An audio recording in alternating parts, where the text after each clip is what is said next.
Bonjour à tous. Dans cette vidéo, je vais vous présenter mon projet de classification d'images, chat et chien. L'objectif du projet est de construire un modèle de machine learning capable de reconnaître automatiquement si une image présente un chat ou bien un chien. L'objectif est composé de deux parties principales. La première partie est La première partie concernant l'entraînement des modèles de machine learning, la deuxième partie est concernant l'application web.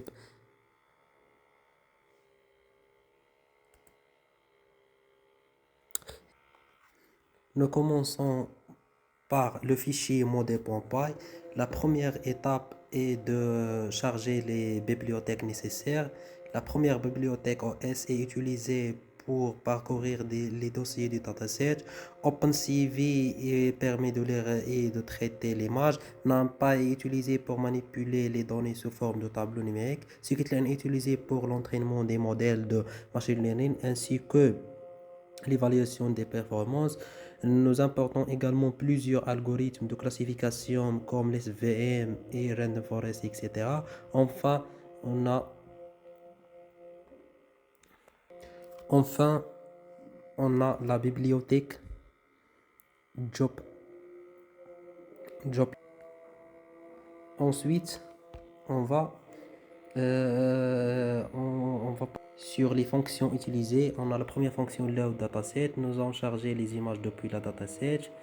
La pré-traitement effectué par OpenCV, la redimensionné à 128 x 128. Euh, Conversion au niveau de grille, la vectorisation pour donner un tableau de 128 x 128. En passant au code de la fonction load dataset, on va charger la dataset. Euh, oui, et la dataset est organisée en deux dossiers 4 pour les chats et dogs. Chaque image est louée depuis le disque. Puis, l'image est transformée en un vecteur numérique associé à un label. Nous définissons ensuite. Je vais ajouter une autre chose sur la fonction loadData. Si on va convertir l'image en niveau de grille réduire, afin de réduire la complexité des modèles, puis l'image est transformée en un vecteur numérique et associée à un label. Et l'image aussi, après ça, elle est redimensionnée en 128 x 128 pixels. Aussi, nous avons en définissant ensuite une fonction appelée, appelée getModel. Cette fonction permet de regrouper tous les modèles de machine learning dans un dictionnaire. Chaque modèle est identifié par un nom clair, ce qui permet d'entraîner facilement les entraîner facilement dans une boucle. La fonction principale du model.py est la fonction trainAll. Il commence par charger les datasets. Ensuite, les données sont divisées en 80% pour l'entraîner et pour l'entraînement et 20% pour le test. Chaque modèle est ensuite entraîné sur les données d'entraînement. Les prédictions sont calculées sur les données de test. Les prédictions sont calculées sur les données de dataset. Plusieurs métriques sont calculées comme l'accuracy, la précision, le recul et le F1 score. Les résultats de chaque modèle sont stockés dans un dictionnaire. Le modèle ayant la meilleure accuracy est automatiquement sélectionné. Ce modèle est sauvegardé pour tester dans l'application web, pour utiliser dans l'application web. Voici les résultats. On va voir qu'un train modèle S1, l'accuracy 0,5 687, l'F1 égale à 0,6102. Le training modèle K1, l'accuracy égale à 0,537. Le F1, etc.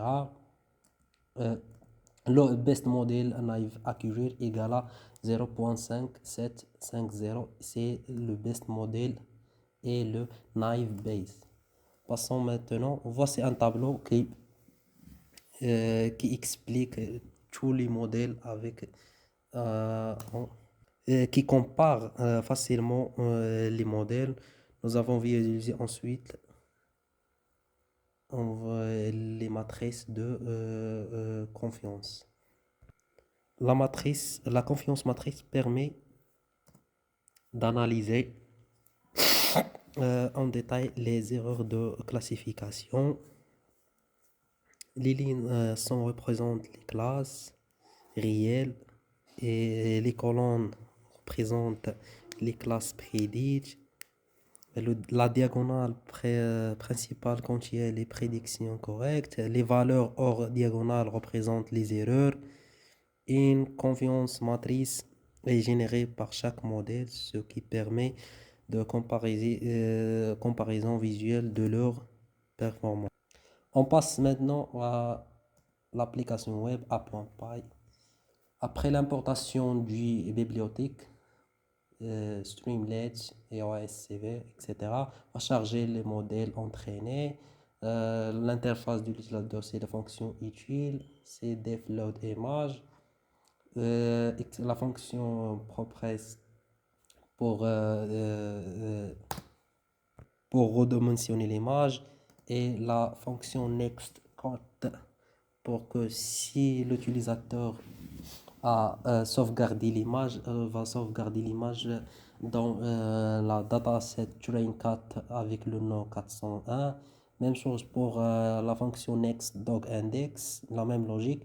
Elle va sauvegarder l'image confirmée ou corrigée dans doctrain, dans dataset train.dog avec le nom D401 ici. Et la fonction pour sauver l'image, la session state, l'interface d'utilisateur, ici l'importation d'images, l'affichage d'images dans l'interface de l'application. Et on a le choix de modèle. On va choisir le modèle qui fait la prédiction. Et on a la prédiction, affichage des résultats, confirmer le résultat s'il est vrai et s'il est faux. Si confirmé, il save l'image dans la logique qui va expliquer précédent. Et on a reset pour reset l'interface à chaque importation d'image et corriger, c'est corriger la prédiction. S'il est fausse, on va changer, on va sauvegarder. On va déclarer la fonction save image, donc corriger pour saver l'image, comme vous voyez dans la vidéo. Maintenant, on passe à l'interface de mon application web. Comme vous voyez, classification 4 dog. On va utiliser Streamlit, comme vous voyez. On va importer une image depuis mon PC, depuis l'appareil ou depuis un lien. On va charger une image quelconque.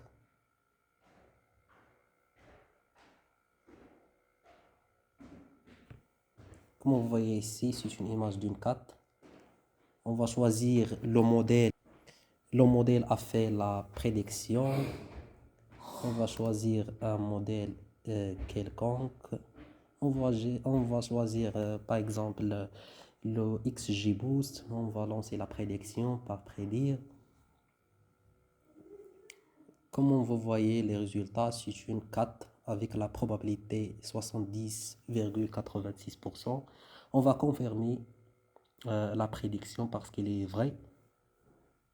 Comme vous voyez ici, l'image sauvegardée dans dataset Turing 406.gpg parce qu'il est déjà testé des 5 photos. On va charger maintenant une autre photo pour tester un dog.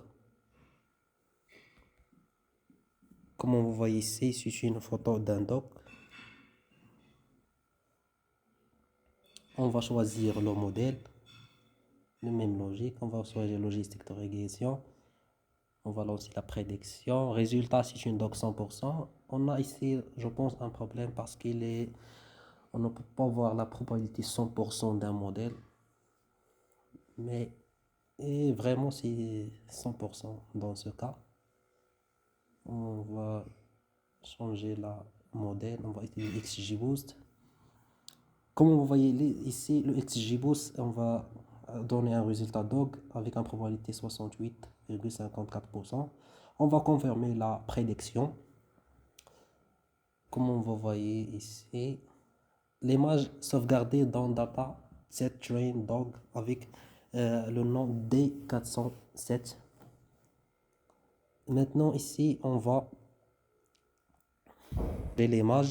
changer l'image ici pour tester la prédiction est fausse. Comme vous voyez ici, on va choisir le modèle SVM, on va lancer la prédiction, le résultat c'est 4 par à peu près 50%.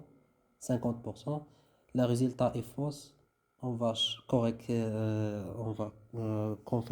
correcter la prédiction. On va sauvegarder la correction. Comme vous voyez ici, l'image sauvegardée dans Dataset Train Doc 408. Merci à tous et merci pour votre attention.